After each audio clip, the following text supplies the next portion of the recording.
ETF index mutual funds నేర్చుకుని stock మార్కెట్లో రాణించాలనుకుంటున్నారా? వెంటనే ఈ నెంబర్కి కాల్ చేయండి. నమస్తే, welcome back to Suman TV. Present మనతో పాటు ఉన్నారు అనలిస్ట్ మందల కృష్ణారెడ్డి గారు. నమస్తే సార్. నమస్తే అమ్మ. సార్, అమెరికా మనం యుఎస్ఏ వీసాస్ గురించి చాలా వీడియోలో మాట్లాడుకున్నాం. ట్రంప్ వచ్చినప్పటి నుంచి ఇప్పటి వరకు కూడా, అంటే ఈ క్షణం వరకు ఎన్నో మార్పులు చేర్పులు చేస్తున్నారు వీసాస్లో. అంటే ఈ వీసాలో వచ్చినటువంటి ఈ చేంజెస్ వల్ల చాలా మంది మన ఇండియన్ స్టూడెంట్స్కి కొన్ని అప్లికేషన్స్ అన్నీ కూడా ఆగిపోవడం జరిగింది. ఇంటర్వ్యూస్ అన్నీ ఆపేయడం, వాయిదా వేయడం, ఇవన్నీ చూస్తూనే ఉన్నాం. సో ఈ క్రమంలో మన ఇండియన్ స్టూడెంట్స్ కోసం సెలెక్టివ్ ఆపర్చునిటీ విండో అనేది ఒకటి ఓపెన్ చేశామని చెప్పేసి చెప్తున్నారు. ఏంటి సార్ అసలు దాని ఉద్దేశం ఏంటి? ట్రంప్ రెండోసారి ప్రెసిడెంట్గా వచ్చిన తర్వాత విదేశాల నుంచి వచ్చేటువంటి స్టూడెంట్స్ మీద, H1B వీసాల మీద, అసలు వలసదారులు ఎవరైతే బయట నుంచి వస్తారో ప్రతి ఒక్కరి మీద ఉక్కుపాదం మోపాడు. అనేక నిబంధనలు కొత్తవి తీసుకొచ్చారు.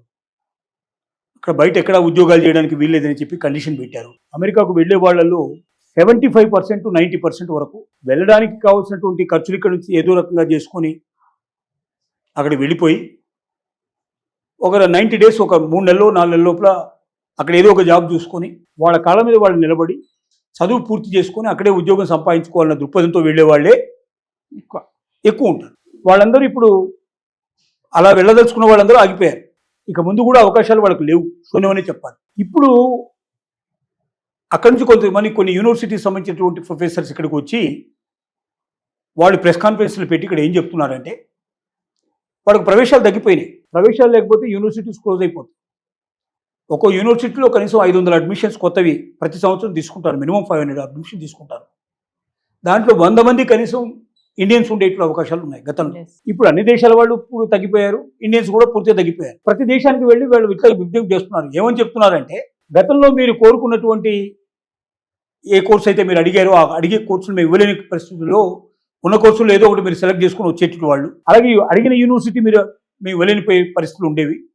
ఇప్పుడు మీరు కోరుకున్న యూనివర్సిటీలో కూడా మీరు వెళ్ళడానికి మీకు అవకాశం ఉంది. ఎందుకంటే అడ్మిషన్స్ తగ్గిపోయినాయి కాబట్టి ప్రతి ఒక్కరు ఓపెన్ చేసి పెట్టుకున్నాడు. ఎవడొస్తారని ఎదురు చూసేటువంటి పరిస్థితిలో ఉన్నారు. కాంపిటీషన్ తగ్గిపోయింది. గొప్ప గొప్ప యూనివర్సిటీ కూడా కాంపిటీషన్ తగ్గిపోయింది. ట్రంప్ తీసుకున్న నిర్ణయాల వల్ల ఇతర దేశాల వాళ్ళు అక్కడ అడుగు పెట్టాలంటే భయపడుతున్నారు. సో ఇలాంటి పరిస్థితుల్లో తిరిగి అడ్మిషన్స్ని ఎక్కువగా రప్పించుకోవడానికి అమెరికన్ యూనివర్సిటీస్ వాళ్ళ రిప్రజెంటేటివ్స్ని మనం అన్ని దేశాలకు పంపిస్తున్నట్టు కానీ ఇండియాకు కూడా పంపించి ఏం చెప్తున్నారు అంటే, ఓపీటీ అంటే మనకు ఉద్యోగాన్ని సంపాదించుకోవడానికి ఒక అర్హత, అవకాశం ఇస్తుంది. ఫస్ట్ ఇయర్లో మాత్రం మీకు ఓపీటీ దొరకదు, కానీ 1 సంవత్సరం మీరు ఏదో రకంగా దాంట్లో జాయిన్ అయిన తర్వాత మీరు గడపగలిగితే సెకండ్ ఇయర్లో మీకు ఓపీటీ వస్తుంది. ఓపీటీతో మీరు ఉద్యోగం సంపాదించుకునే అవకాశం ఉందని చెప్తున్నారు. కానీ ఎక్కడ ఉద్యోగం చేయడం, ఓపీటీలో కూడా ఓన్లీ పర్మిట్గా ఇచ్చినటువంటి యూనివర్సిటీకి సంబంధించిన జాబ్సే చేయాలి. యూనివర్సిటీ ఏదైనా జాబ్ ప్రొవైడ్ చేస్తే చేయాలి. అవుట్ సైడ్కి వెళ్ళి ఉద్యోగాలు చేసుకునే అవకాశాలు లేవు వాస్తవం చెప్పాలి. మరి ఎంతమందికి ఇస్తారు? యూనివర్సిటీలో ఆల్రెడీ పర్మనెంట్ జాబ్స్ చాలా ఉంటాయి, దాంట్లో ఓన్లీ టెంపరరీ జాబ్స్ ఏమైనా ఉంటే అట్లాంటి వీళ్ళకి ఇస్తారు. ఆ జాబ్స్ కొద్దిగా ఉంటాయి పరిమితి. ప్రతి ఒక్కరు దానికోసం పోతే మరి దొరకకపోతే అప్పుడు ఏమవుతుంది వీళ్ళ పరిస్థితి? మళ్ళీ ఇంటి దగ్గర నుంచి డబ్బు తెప్పించుకొని చదువుకోవాల్సిన పరిస్థితి ఇంకో తప్ప ఇంకోటి ఉండదు. ఆ శక్తి లేని వాళ్ళే ఎక్కువ మంది వస్తున్నారు కదా గతంలో. కాబట్టి అలాంటి వాళ్ళు తొందరపడి దీన్ని నిర్ణయం తీసుకుంటే కూడా చాలా ట్రబుల్ అయ్యే అవకాశాలు ఉన్నాయి. కానీ వాళ్ళు చెప్పేది ఏంటంటే, మీరు కోరుకున్న యూనివర్సిటీ దొరుకుతుంది, మీరు కోరుకున్నటువంటి కోర్స్ ఏదైతే దొరుకుతుంది, కావాల్సిన కోర్సు దొరుకుతుంది మీరు. కాబట్టి ఈ ఆపర్చునిటీని మీరు ఉపయోగించుకోండి. 1 సంవత్సరం మీరు మేనేజ్ చేసుకోగలిగితే సెకండ్ ఇయర్లో ఓపీటీ వస్తుంది. ఓపీటీ ద్వారా మీరు జాబ్ సంపాదించుకునే అవకాశాలు ఉంటాయి. అప్పుడు మీరు మీ కోర్స్ అంతా జాబ్ మీద ఆధారపడి మీరు పూర్తి చేసుకోవచ్చు అన్నట్టుగా చెప్తున్నారు. కానీ ఇది 100% జాబ్ దొరుకుతుందన్న గ్యారంటీ ఎవరు ఇవ్వలేదు. బయటికి వెళ్ళి చేసుకునే అవకాశం ఇంత ముందులాగా ఇప్పుడు లేదు. అప్పుడు ఏ హోటల్లోనూ, ఏ పెట్రోల్ బంకులోనూ, ఏ రిటైల్ స్టోర్లోనూ పనిచేసే అవకాశాలు ఉండేవి. ఇప్పుడు ఆ ఛాన్స్ లేదు. కాబట్టి డబ్బున్న వాళ్ళు ఎలాగైనా కోర్స్ చేయడానికి వెళ్తారు. వాళ్ళు ఏ యూనివర్సిటీ అయినా సంపాదించుకునే అవకాశాలు వాళ్ళకు ఉంటాయి.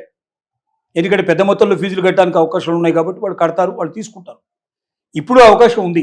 ఎవరైతే జాబు వస్తే తప్ప తమ బతకలేని పరిస్థితిలో ఉన్నవాళ్ళు ట్రై చేసి వెనక్కొద్దామడానికి అవకాశం లేదు. వెళ్ళి అక్కడ 1 year ఉన్న తర్వాత కోర్స్ కొంత కంప్లీట్ చేసిన తర్వాత మిగతాది కంటిన్యూ చేసుకోవడానికి ఓపీటీలో జాబ్ వాళ్ళకి ఖచ్చితంగా రాకపోతే అప్పుడు మళ్ళీ కుటుంబం మీద ఆధారపడాల్సిన పరిస్థితి ఏర్పడుతుంది. ఇక్కడ ఉండే పరిస్థితులు ఎలా ఉన్నాయో మనకు తెలియదు సిచ్యువేషన్స్. కాబట్టి కుటుంబం అంత భారాన్ని మోయగలిగే శక్తిలో ఉందా లేదని ఆలోచించుకోవాల్సిన పరిస్థితి. ఇది ఒక ఆపర్చునిటీ ఇస్తున్నారు వాళ్ళు, కానీ 100% దాని గ్యారెంటీ ఇవ్వడం లేదు. జాబ్ మేము గ్యారెంటీ ఇస్తాం, మీరు రండి అని చెప్తే అది వేరే విషయం. జాబ్ గ్యారెంటీ ఇవ్వడం లేదు. ఓపీటీ మాత్రం మీకు సెకండ్ ఇయర్లో దొరుకుతుంది, దాని ద్వారా మీకు జాబ్ ప్రొవైడ్ పాసిబిలిటీస్ ఏర్పడతాయి అనేది అంటున్నారు. ఎంతమందికి ఇస్తారు అనేది క్లారిటీ లేదు ఇక్కడ. సో ఇది పరిస్థితి. ఈ పరిస్థితుల్లో విదేశీ విద్యార్థులను ఆకర్షించడానికి అమెరికన్ యూనివర్సిటీస్ పడుతున్న పాటలని చెప్పుకోవడానికి అవకాశం ఉంది ఒక రకంగా చెప్పాలంటే. దీంట్లో మధ్యతరగతి వాళ్ళు ఎవరైనా చిక్కుకున్నారంటే అటు కాకుండా ఇటు కాకుండా వాళ్ళ పరిస్థితి త్రిశంకుడు స్వర్గంలాగా అయ్యే అవకాశం ఉంది. కాబట్టి డబ్బున్న వాళ్ళు ఈ అవకాశాన్ని ఎప్పుడైనా ఉపయోగించుకోవచ్చు. గతం కన్నా ఇప్పుడు ఎక్కువ ఛాన్సెస్ ఉన్నాయి కాబట్టి డబ్బున్న వాళ్ళు గతంలో అమెరికా పోవడానికి ఎవరైనా సిద్ధపడకపోతే ఇప్పుడు వెళ్ళి చదువుకోవడానికి పాసిబిలిటీస్ ఉన్నాయి. అది దీని సారాంశం. Thank you sir.